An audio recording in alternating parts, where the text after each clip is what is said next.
Let me ask you something. Have you ever bought a snack because the front said healthy, low fat, or high protein? Yeah, me too. But here's the truth.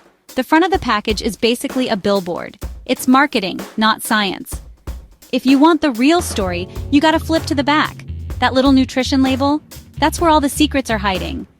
So today, I'm breaking down how to read nutrition labels, so you can actually know what you're eating and outsmart the food industry for good. First, let's talk about the biggest trick in the book: serving size. Food companies love to make portions look smaller so the calories seem lower.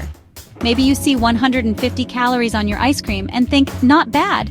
But that's for 2/3 of a cup. Who eats just that little? If you eat the whole pint, you're getting triple the calories, fat, and sugar. So, always check the serving size first and do a quick calculation. Multiply everything by how much you actually eat. Next up, sugar. There's a difference between total sugar and added sugar. Added sugar is what they sneak in, extra sweetness that isn't naturally in the food. If your yogurt says 18 grams of sugar and 15 grams are added, that's almost 4 teaspoons. Would you pour that much sugar in your breakfast? Didn't think so. Quick tip: 4 grams of sugar equals about 1 teaspoon. If the number's high, especially in something that doesn't seem like a dessert, that's a red flag. Let's slide down to the ingredient list. If the first 3 ingredients are sugar, corn syrup, or oils you can't pronounce, maybe put it back on the shelf. Long ingredient lists with words that look like chemistry class? That means it's more science project than real food. Now let's clear up some confusion about fats.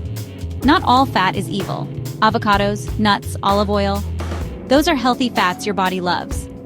But watch out for trans fats, anything with partially hydrogenated in the ingredients. Even if the label says 0G trans fat, trace amounts can still be hiding. And finally, those tiny percent daily value numbers, they matter. Here's the cheat sheet. 5% or less means it's low, 20% or more means it's high. Low in saturated fat, added sugar, and sodium is best. High in fiber, vitamins, and minerals, even better. Let's wrap it up. Here's my 5-second label check. 1. Check the serving size. Multiply all numbers if you eat more. 2. Scan for added sugar. Over 6 grams? Think twice. 3. Look at the first 3 ingredients. If you can't pronounce them, move on. 4. Watch the percent daily value, especially for sodium and fat. 5. Go for higher fiber and protein. Every time you turn a package over and read the label, you're making a choice for your future self. It's not about dieting or guilt. It's about knowing what's in your food and taking back control. If this helped you, hit subscribe. There's so much more to come. And drop a comment. What label shocked you the most? Stay smart and shop like a warrior.